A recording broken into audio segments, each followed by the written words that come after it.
This is Professor Susan Gillis, and this is an introduction to subject matter jurisdiction. When plaintiff is injured, she wants to know where she can file. What court should she file in? If she selects the wrong court, defendant Declan will file a motion to dismiss and have the case thrown out. A court is a proper court if it has subject matter jurisdiction and personal jurisdiction and venue. Subject matter jurisdiction is the power over the court over the subject matter in dispute, the type of claims. Personal jurisdiction is the power of the court over the defendant. It tells you geographically where you can file: Ohio, New York, Florida. Venue is a geographic refinement which seeks to find the most convenient courthouse. We are going to focus on subject matter jurisdiction. Subject matter jurisdiction is required for every claim in a case, so draw out the lawsuit. If Parsons sues Declan for battery and negligence, you have to make sure the subject matter jurisdiction over the battery claim and that the subject matter jurisdiction over the negligence claim. What is subject matter jurisdiction? Remember, subject matter jurisdiction is the power of the court to hear that type of case, that subject matter of the case. If there is no subject matter jurisdiction, the case is dismissed. So Parsons' first choice is, should she file in state court, federal court? What court has subject matter jurisdiction? Let's focus first on the federal court system. The judicial power of the United States is set out in Article 3 of the United States Constitution. It provides that there will be one Supreme Court and such inferior courts as Congress has created.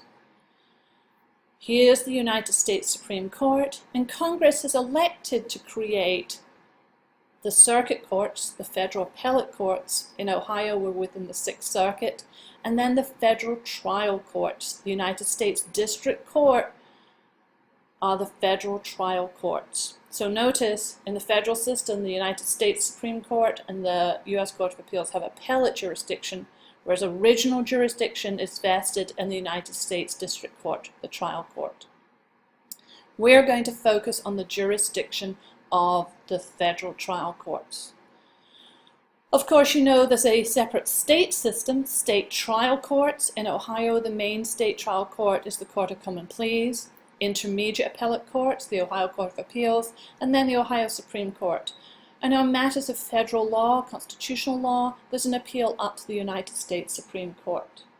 So plaintiff's choice here is, should Parsons file in a federal trial court or should she file in the state trial court? What is the subject matter jurisdiction of these courts?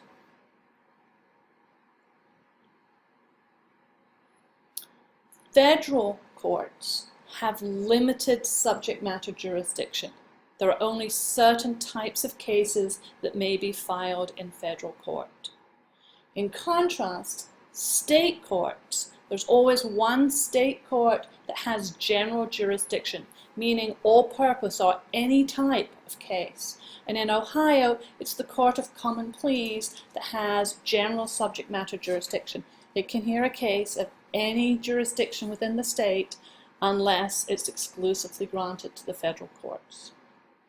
So let's look at these key terms. Exclusive subject matter jurisdiction means that the case can exclusively be heard in only one forum, either the federal system or the state system. What are examples? Copyright claims. Copyright is an entity created under federal law, and these cases can only be heard in federal court. Other specialized cases where the federal courts have exclusive subject matter jurisdiction are admiralty, bankruptcy, patent law. In contrast, one area where the states have exclusive jurisdiction is divorce. However, most of the time, cases have concurrent subject matter jurisdiction. That means that the state and federal courts both have power to hear the case. In fact, it's the plaintiff's choice whether to take the case into federal court or state court. So concurrent subject matter jurisdiction means both systems, federal and state, have subject matter jurisdiction, and plaintiff can choose where to file. Most cases have concurrent subject matter jurisdiction. How does plaintiff Parsons choose? Plaintiff's lawyers often look at the type of judges.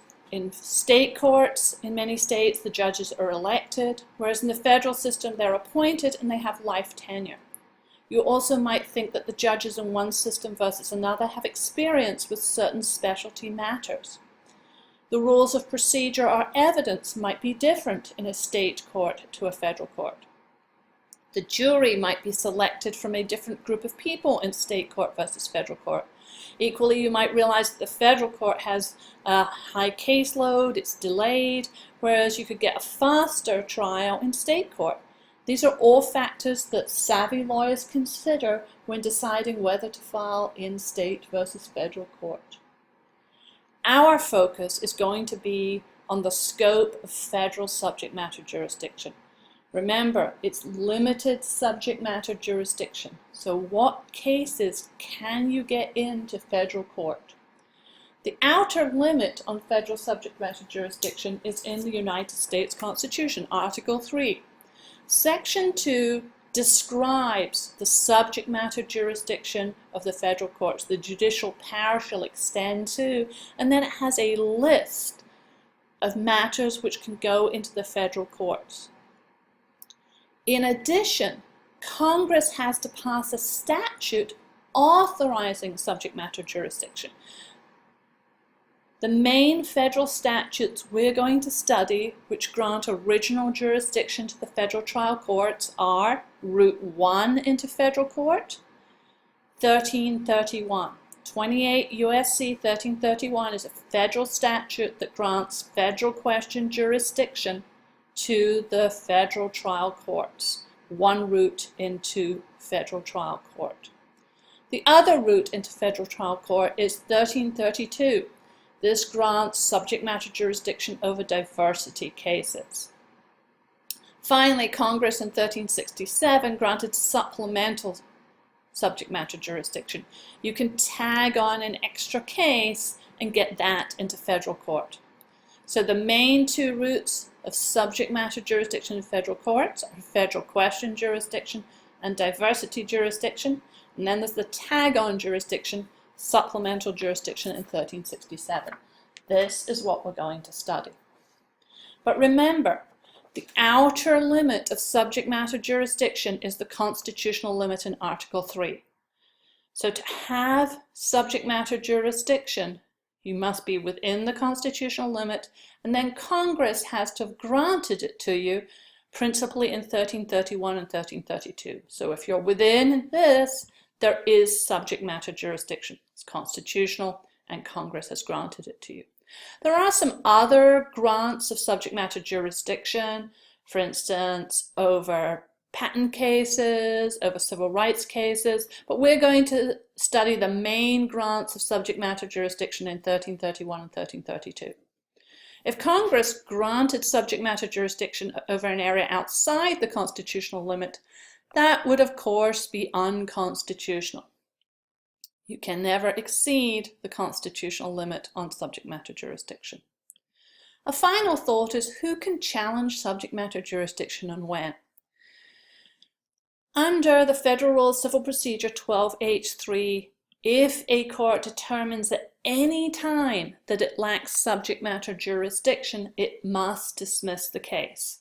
So while it's true that the plaintiff will check out subject matter jurisdiction when she seeks to file her case initially, at any time, if the court discovers there's no subject matter jurisdiction, it must dismiss. Can the parties consent and create subject matter jurisdiction? No, subject matter jurisdiction is about the fundamental power or authority of the federal court, and the parties cannot consent to subject matter jurisdiction. Equally, parties cannot waive subject matter jurisdiction. So remember, while we always consider subject matter jurisdiction at the beginning of the case, it's an open issue throughout the case. Anytime we find there's a lack of subject matter jurisdiction, the case must be dismissed. I hope this helps, and I will see you in class.